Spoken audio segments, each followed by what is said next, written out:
Hi guys, Nicole here. I got a request on one of my other videos to show you guys my whole collection. And so what I pulled out today is just my Dooney bags. I have probably 95% Dooney bags, but every once in a while I'll get the occasional Coach that I think is kind of interesting. I usually only get their legacy styles.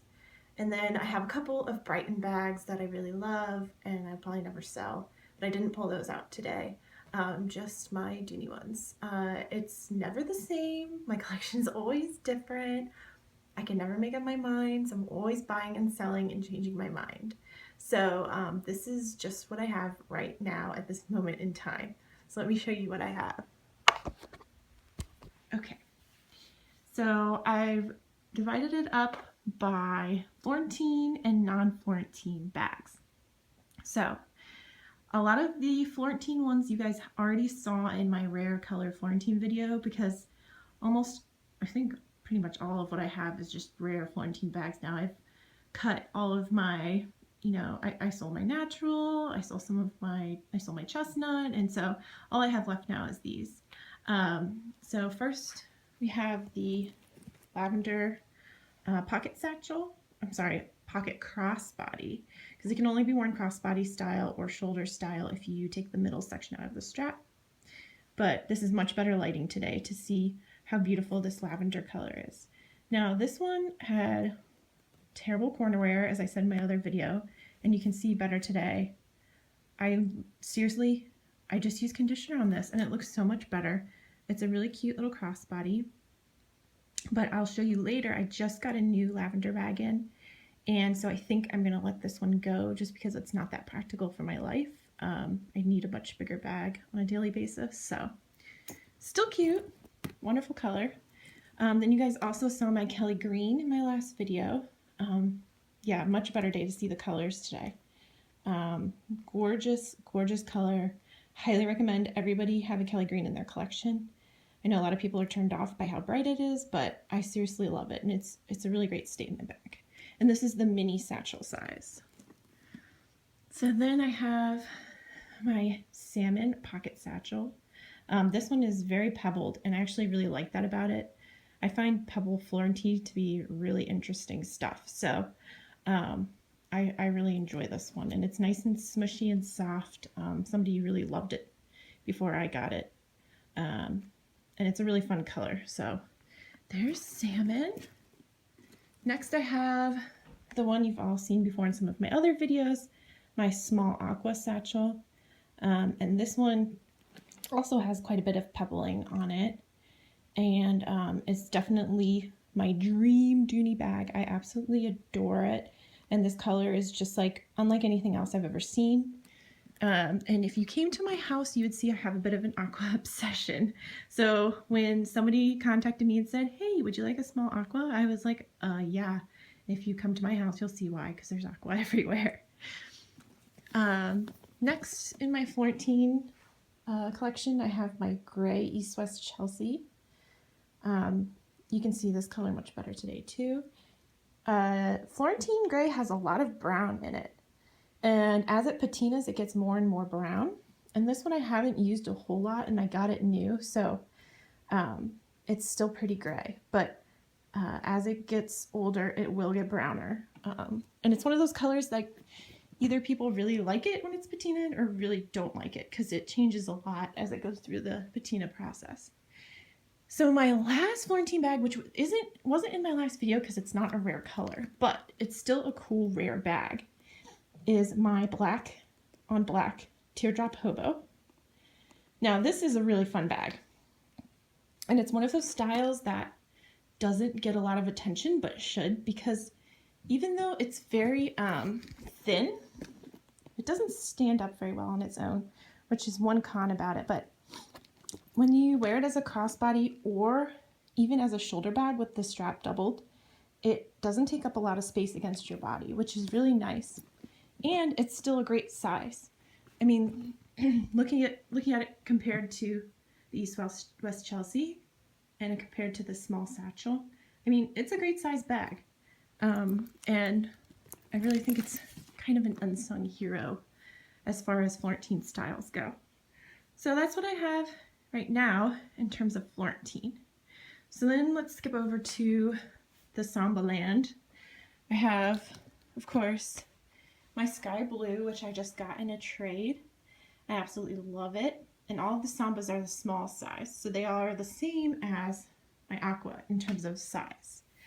But these three are my Samba colors right now, and you've seen them in some of my other videos.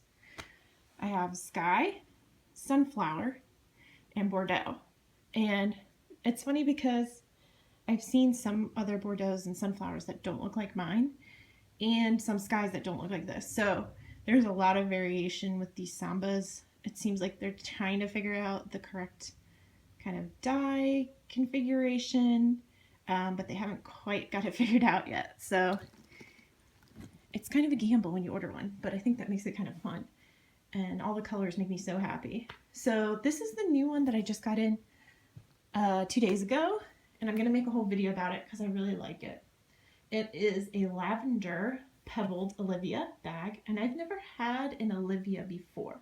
I've always been curious about it because it seemed like a great crossbody that has a lot of space, and that just seems like what I need for my life, because I always want to be hands-free. I have 2 little boys, and so it's hard for me to carry satchel style. I always carry them crossbody. So this seemed like a really awesome style for me, and I really like it so far. I haven't carried it out yet, but when I saw this color, I was like, oh, it's time. It's time to get the Olivia. I have to have lavender.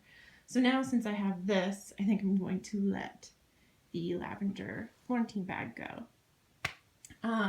So then we have this bag, which you've seen in another one of my videos.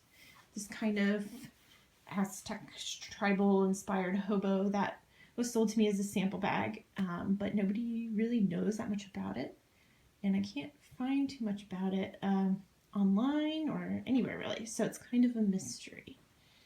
But it's my only fabric bag. Leather fabric. That's it. I really like leather. I'm not a big fabric girl. I don't know, something about leather, and especially Dooney leather.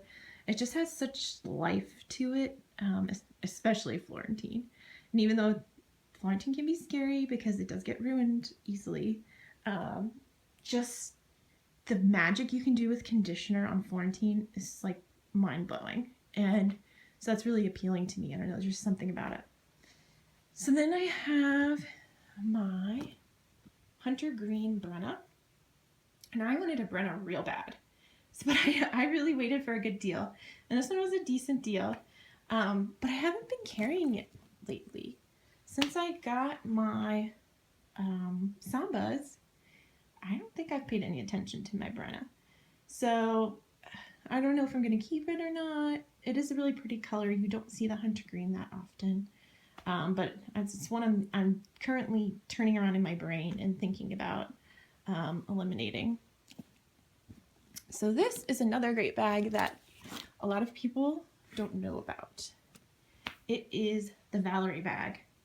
Now, this is a big old mamma jamma, guys. This is a big bag, and it's a really cool, unusual shape. Kind of has that crescent shape to it, so it is great on the arm. How the middle section dips down like that. You have lots of room on your arm, and the strap is adjustable, so you can have it have a lot of room or not as much. This color, when it was sold to me as Aegean blue. But after looking online, I'm not sure it is Aegean blue. It looks awfully similar to my lavender Olivia, doesn't it? It has to have some more blue in it. It's really like a true periwinkle color. And so when I saw this color, I was like, oh, I have to have that, because when I was growing up, that was the color of my bedroom the whole time I lived with my parents. So I don't know, it just speaks to me in some sort of way that, like, this is the correct color for my life. So I really like this one. And it does have a zipper in it, which it doesn't look like it should, but it does zip, which is really nice. So I might do a video about this one because you don't see that many of them out there. And last but not least, we have the Geranium Dover. I also wanted a Dover really bad. So I waited for a good deal, and this is the one I ended up with. I don't know if I'm crazy about the color. I'm just not really a red person. So this is another one that's kind of churning around in my brain as to whether or not I should keep it. But I really like Dover as a style. So I definitely want to keep one in my collection. I just might look for a different color. Or, you know what's really interesting to me are those new Oberlin Dovers that popped up during the 12 Days of Dooney. I have to think about that one because those look really, really nice. I really like those. But the fun thing about Dovers is the interior is this fun chevron print. It's so cool. I love it. It's like a party in your bag. But yeah, I gotta think on this one, I think. So, I mean, I hope you're not disappointed. But that's all I got. That's it. That's all of my Dooneys right now. I try to think when I buy and sell things, if I have like certain color families represented, I want to have like a wide range of colors and styles and something for every occasion. So that's what I'm always thinking of. But I hope you guys enjoyed looking at my Dooney loves, and please let me know if there's any that pique your interest that you want to learn more about, because I could probably go on for 6 or 7 minutes about each bag, but I won't, because in this video it would be ridiculous. So thank you guys so much for watching, and I'll see you next time.